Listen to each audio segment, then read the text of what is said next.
OBC brigade के प्रदेश के अध्यक्ष आदरणीय राजेंद्र तंवर जी हैं, ये अपनी बात रखेंगे। आज तो जो मीटिंग बुलाई थी हमने, वो एक तो संगठन का विस्तार करना था शहर में, और दूसरा यूजीसी के जो आजकल यूजीसी का मुद्दा चला हुआ है उसके बारे में रणनीति बनानी थी। तो आज हमने हिसार का जो संगठन का विस्तार किया है, हमारे गुलाब सिंह जी धीमान है, ये हमारे अध्यक्ष बनाए गए हैं जिला हिसार के, और जोनी दानसू है वो जनरल सेक्रेटरी बनाया गया। दूसरा यूजीसी के बारे में, क्योंकि 19 मार्च की तारीख लगी हुई है कोर्ट में, तो हमारे संगठन ने फैसला किया है कि 19 मार्च तक इंतज़ार करो कि कोर्ट का क्या फैसला होता है, उसके बाद ही हम आंदोलन की रूपरेखा बनाएंगे। क्योंकि जो हमारा असेसमेंट है उसके हिसाब से सरकार इसको लागू करेगी यूजीसी को, और इसमें कोई फेरबदल नहीं होगा। तो इसीलिए हमने आज की मीटिंग बुलाई थी। आप जैसे में क्या बदलाव चाहते हो? और कोई बदलाव हम चाहते हैं, इसका हुबहू हम लागू करना चाहते हैं इसके समर्थन में। बताइए जी, ओबीसी की कौन कौन सी मांगे हैं, क्या क्या आपकी डिमांड है? सबसे पहली डिमांड तो हमारी क्लास 1 और क्लास 2 में जो हमारा आरक्षण है वो पूरा होना चाहिए, 27%। दूसरा, आजकल इन्होंने जो एक और काम कर दिया, ये 35% का जो क्राइटेरिया है, जो 35% का जो क्राइटेरिया है वो ख़त्म होना चाहिए, क्योंकि उससे हमारे काफ़ी बच्चों के अधिकारों का हनन हो रहा है।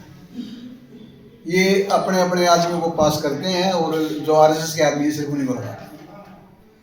क्या लगता है हरियाणा की बीजेपी सरकार ओबीसी के प्रति कितना गंभीर है, उनकी मांगों को लेकर, या कहीं जोर देते हैं? बिल्कुल भी गंभीर नहीं है।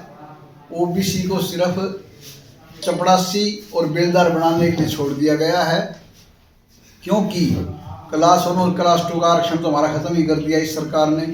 वो तो 2 साल से हमारा कोई बच्चा अलग ही नहीं रहा। तीसरा, जो HKRN है उसके माध्यम से जो हमारी क्लास 3 की नौकरियां हैं उसको HKRN खा जाएगा, उसमें ना आरक्षण SC का है ना BC का है, और अब सिर्फ हमें ये क्लास D ग्रुप में ज़्यादा से ज़्यादा नौकरियां ओबीसी को देंगे। संगठन का लगातार विस्तार कर रहे हैं, अभी किस किस जिले में हो गया और किन किन जिलों में बाकी है, किस तरीके से रूपरेखा बनाएंगे? हमारे 17 जिले कंप्लीट हो चुके हैं, सिर्फ 7 जिले हमारे बाकी रह रहे हैं, और इन 7 जिलों में हम 15 दिन के अंदर सारा पूरा कर दें। बताइए रणवीर जी। आज की जो बैठक हमने बुलाई थी वो एक तो जैसा अभी हमारे अध्यक्ष ने बताया है कि संगठन का विस्तार, और आदरणीय गुलाब सिंह धीमान जो बड़े संघर्षशील और जुझारू साथी हैं उनको हमने जिला का अध्यक्ष बनाया है। दूसरा, जो यूजीसी का करंट मैटर है उसमें मैंने पहले भी लोगों से अपील की है कि ये एक जो दबा कुचला जो समाज है या शोषित वंचित समाज है, और जिसके साथ हायर एजुकेशन में जो जिस प्रकार की घटनाएं जिसमें काफ़ी बच्चे सुसाइड कर जाते हैं या आगे पढ़ने से मना कर जाते हैं, उनके लिए जो इक्वलिटी कमेटी बनाने का जो प्रस्ताव सरकार लेकर के आई है, जो बिल आया है, तो उसके लिए चर्चा के लिए हमने ये बैठक बुलाई थी। उस पर विस्तार से चर्चा की है कि 19 मार्च को जो सुप्रीम कोर्ट इसमें क्या डिसीजन देती है, आगे की रणनीति उसके बाद हम बनाएंगे। और सरकार से ये हम मांग करते हैं कि इस यूजीसी जो बिल है इसको एज इट इज़ लागू किया जाए, अदरवाइज जो ओबीसी समाज है वो पूरे देश और प्रदेश में सड़कों पर आकर के आप लोगों का शासन करना आराम कर देगा। गुलाब जी, आपको अध्यक्ष की जिम्मेवारी दी है, तो आप क्या कहना चाहिए, जो जिम्मेवारी को किस तरीके से निभा करेंगे? देखो, मैं पहले भी बिल्डर एसोसिएशन का प्रेसिडेंट रहा हूँ, और ओबीसी की लड़ाई मैंने पहले भी लड़ी है और भी लड़ने के लिए तैयार हूँ, लड़ता ही रहूँगा जब तक हमारी कामयाबी नहीं मिलेगी।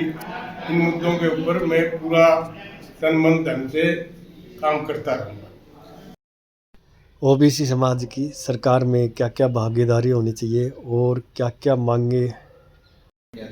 आज हमारे जो ब्रिगेड ओबीसी ब्रिगेड के राजेंद्र तंवर जी और जो आज जिले के जो कार्यकारिणी प्रधान चुने गए हैं गुलाब दीवान जी को पहले तो बहुत बहुत शुभकामनाएं, और संगठन को मजबूत करने के लिए वो कार्य करेंगे आगे समाज के लिए। और करण सिंह रावणिया जी जिन्होंने ये छोटा सा जो एक मीटिंग का आह्वान किया गया। और बात रही संगठन में ओबीसी की जो हमारी राजनीतिक भागीदारी से तो पहले से वंचित रहा है हमारा समाज, क्योंकि चाहे वो पार्टी कोई भी रही हो, उन्होंने हमें सिर्फ यूज़ किया है और यूज़ के साथ हमारे को कोई भागी नहीं। और बीजेपी जो सरकार है वो तो बैकवर्ड के बहुत से हक मारने पे लगी हुई है, क्योंकि समाज की जो, चाहे वो आप यूजीसी बिल की बात की लीजिए, जब कोई कानून सुप्रीम कोर्ट ने लागू कर दिया था और उस चीज़ को फिर दोबारा या तो बीजेपी सरकार मिली भगत करके, क्योंकि ऐसे इस तरह के कानून में इस तरह की प्रावधान रोकने के काम कर रहे हैं, और जो सरकार का इसमें मिली भगत का सिस्टम है, क्योंकि जो कानून पहले आप लागू कर रहे हो फिर उसको उस पे सटेगा कर रहे हो प्रावधान, तो इस तरह का बीजेपी ने हमेशा ही खिलवाड़ किया है। और बात रही राजनीतिक, तो राजनीति में तो कोई भागीदारी ना तो बीजेपी दे रही है। और पिछले दिनों आपने जो पार्टियों का जो हालात, जो हमारे पद हैं, चाहे वो माटी कला से जुड़ा हुआ पद हो, चाहे वो कोई बोर्ड की बात हो, चाहे लोकसभा की बात हो, चाहे कोई राज्यसभा की बात हो, तो पार्टी कहीं भी बीजेपी कोई स्थान नहीं दे रही ओबीसी के संगठन के जो लोगों को, ना ही कोई जगह है। नाम है डॉक्टर श्री किशन बागोरिया। मैं हरिकोट गांव से का रहने वाला हूं और ओबीसी ब्रिगेड का स्टेट का महासचिव। आज हमारी ये डिस्ट्रिक्ट कार्यकारिणी, हिसार जिला कार्यकारिणी गठित करने के लिए एक बैठक का हमने आयोजन किया था। इस बैठक में जो भी बैकवर्ड समाज की अलग अलग जो समस्याएं हैं उनके बारे में हमने यहाँ चिंतन किया, विचार किया।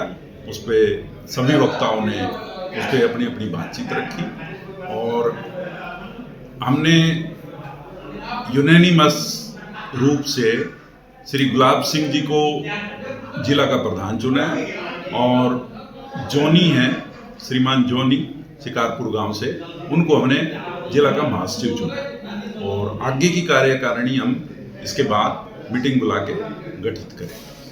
ओबीसी समाज का जो ब्रिगेड का जो संगठन है पूरे प्रदेश स्तर पे, किस तरीके से इसका विस्तारीकरण किया जा रहा है? ओबीसी समाज का हमने अभी तो डिस्ट्रिक्ट्स की यूनिट बनाई है,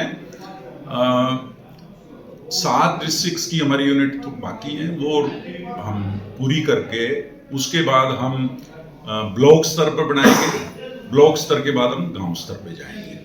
तो आज जिन जिन मांगों पे जो करंट इश्यूज हैं उन पे जो जो हमने डिस्कशन किया है, एक तो हमारा यूजीसी का जो इक्विटी कमेटी गठित की है, उसका जो समाज के कुछ तबके विरोध कर रहे हैं और माननीय सुप्रीम कोर्ट ने उसके ऊपर एक बार स्टे दे दिया है, उसके बारे में हमने यहाँ पे पूरा डिस्कस किया।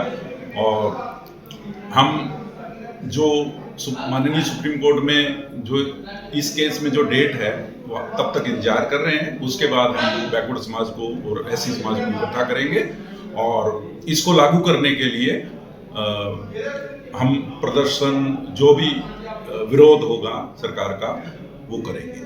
क्या देखते हैं सरकार में कि ओबीसी वर्ग के लोगों की क्या मांगे पूरी हो रही है, नहीं हो रही, कैसे देखते हैं?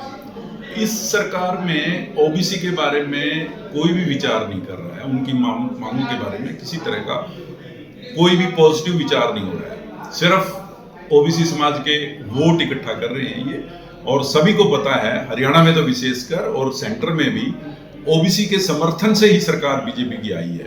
लेकिन ओबीसी की मांगों के बारे में बिल्कुल भी ये लोग विचार नहीं कर रहे हैं और इनकी मंशा नहीं है कि ओबीसी की कोई किसी भी डिमांड को हम पूरा करें।